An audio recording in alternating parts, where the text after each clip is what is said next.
नमस्कार, स्वागत है आप सभी का मेरे YouTube चैनल ज्ञान की लहर पर। और आज हम लेके आए हैं ओशो जी की एक नई रिएक्शन वीडियो, जो कि है अपने विचारों पर नियंत्रण कैसे करें। ओशो जी ने क्या कहा है इस वीडियो में, क्या स्पीच है, चलिए अभी शुरू करते हैं। विचार की जो धाराएं हमारे चित्त पर दौड़ती हैं, कभी उनके मात्र निरीक्षक हो जाएं। जैसे कोई नदी के किनारे बैठा हो और नदी की भागती हुई धार को देखे, सिर्फ किनारे बैठा हो और देखे। या जैसे कोई जंगल में बैठा हो, पक्षियों की उड़ती हुई कतार को देखे, सिर्फ बैठा हो और देखे। या कोई वर्षा के आकाश को देखे और बादलों की दौड़ती हुई भागती पंक्तियों को देखे।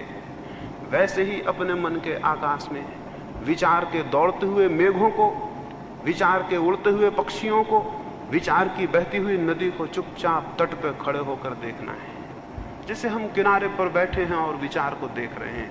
विचार को उन्मुक्त छोड़ दें, विचार को बहने दें और भागने दें और दौड़ने दें, और आप चुप बैठ के देखें। आप कुछ भी ना करें, कोई छेड़छाड़ ना करें, कोई रुकाव ना डालें, कोई दमन ना करें। कोई विचार आता हो तो रोके ना आता हो तो लाने की चेष्टा ना करें। आप मात्र निरीक्षक हों। उस मात्र निरीक्षण में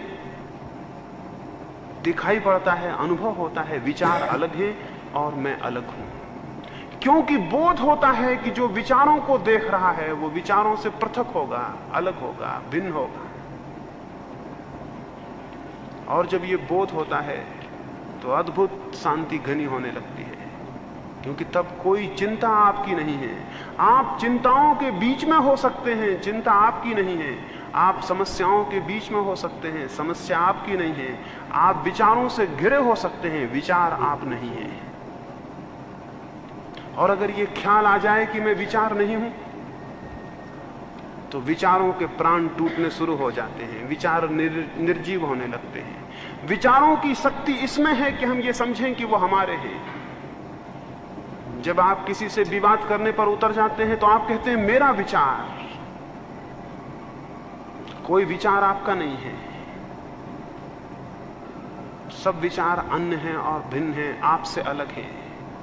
उनका निरीक्षण, एक कहानी कहूं समझ में आए।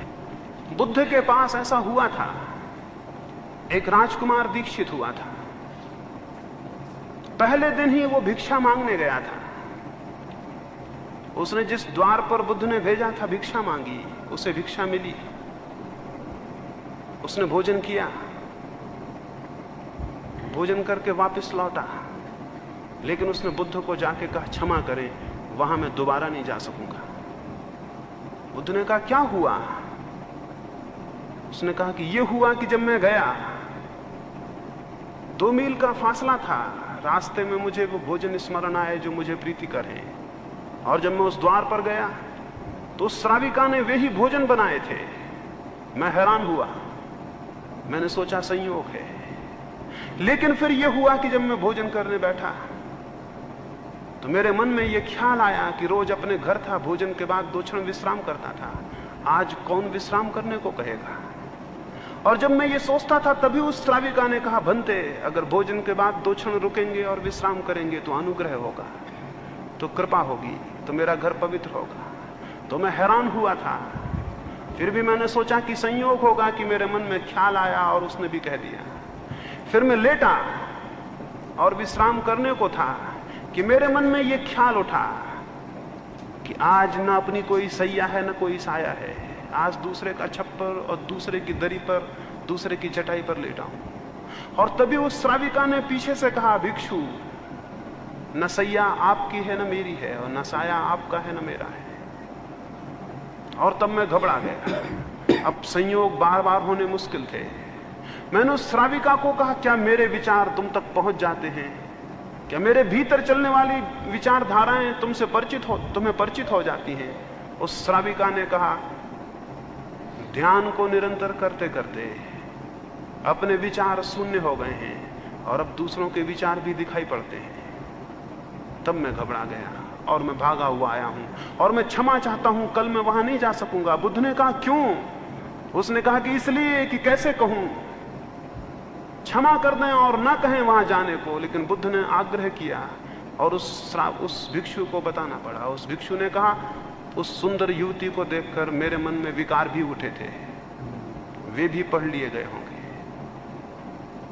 मैं किस मुंह से वहां जाऊं? कैसे मैं उस द्वार पर खड़ा होऊंगा? अब दोबारा मैं नहीं जा सकता हूं। बुद्ध ने कहा वहीं जाना होगा, ये तुम्हारी साधना का हिस्सा है। इस भांति तुम्हें विचारों के प्रति जागरण पैदा होगा और विचारों के तुम निरीक्षक बन सकोगे। मजबूरी थी, उसे दूसरे दिन फिर जाना पड़ा। लेकिन दूसरे दिन वही आदमी नहीं जा रहा था। पहले दिन वो सोया हुआ गया था रास्ते पर, पता भी ना था कि मन में कौन से विचार चल रहे थे। दूसरे दिन वो सजग गया, क्योंकि अब डर था। वो होश पूर्वक गया और जब उसके द्वार पर गया तो क्षण भर ठहर गया। सीढ़ियां चढ़ने के पहले अपने को उसने सचेत कर लिया। उसने भीतर आंख गड़ा ली। बुद्ध ने कहा था भीतर देखना और कुछ मत करना। इतना ही स्मरण रहे कि अनदेखा कोई विचार ना हो, अनदेखा कोई विचार ना हो, बिना देखे हुए कोई विचार निकल ना जाए। इतना ही स्मरण रखना बस। वो सीढ़ियां चढ़ा, अपने भीतर देखता हुआ। उसे अपनी सांस भी दिखाई पड़ने लगी, उसे अपने हाथ पैर का हलन चलन भी दिखाई पड़ने लगा। उसने भोजन किया, एक कौर भी उठाया तो उसे दिखाई पड़ा जैसे कोई और भोजन कर रहा था और वो देखता था।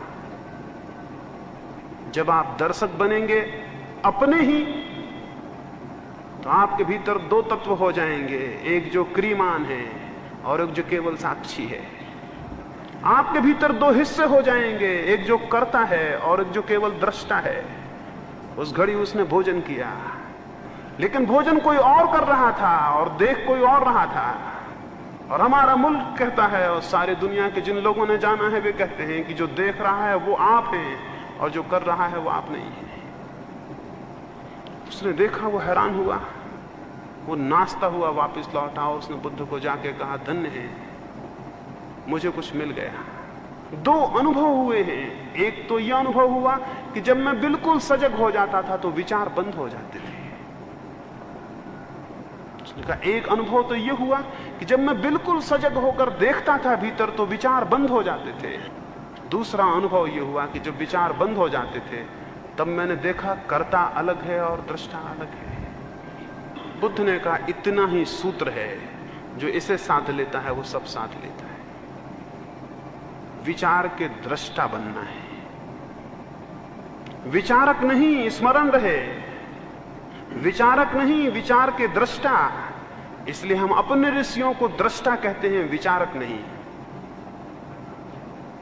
महावीर विचारक नहीं है, बुद्ध विचारक नहीं है, ये दृष्टा है। विचारक तो बीमार आदमी है।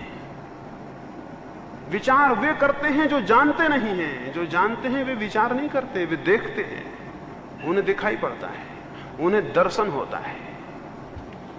और दर्शन की पद्धति अपने भीतर विचार का निरीक्षण है। तो उठते बैठते सोते जागते अपने भीतर जो भी विचार की धारा चलती हो उसे देखें और किसी भी विचार के साथ तादात्म्य ना करें कि इस विचार के साथ में एक हो गया। विचार को अलग चलने दें, आप अलग चलें। आपके भीतर दो धाराएं होनी चाहिए। साधारण आदमी के भीतर एक धारा होती है, मात्र विचार की।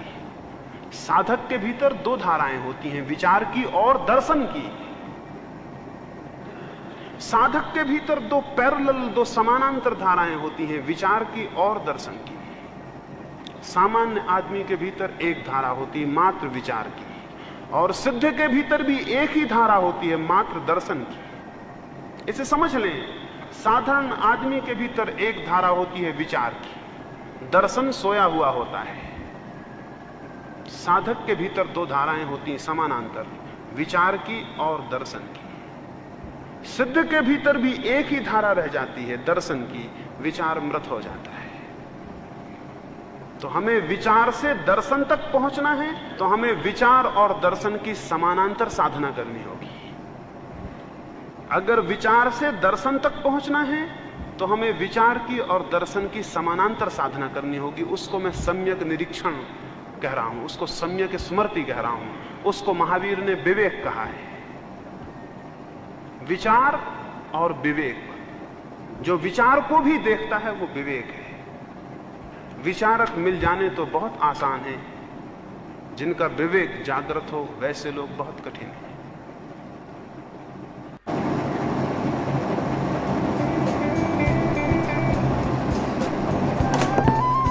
तो कैसी लगी आपको ये स्पीच, कमेंट करके ज़रूर बताएं और हमारे चैनल को सब्सक्राइब करें, वीडियो को लाइक करें और आगे भी हम ऐसी स्पीच वीडियो और रिएक्शन वीडियो लेके आते रहे।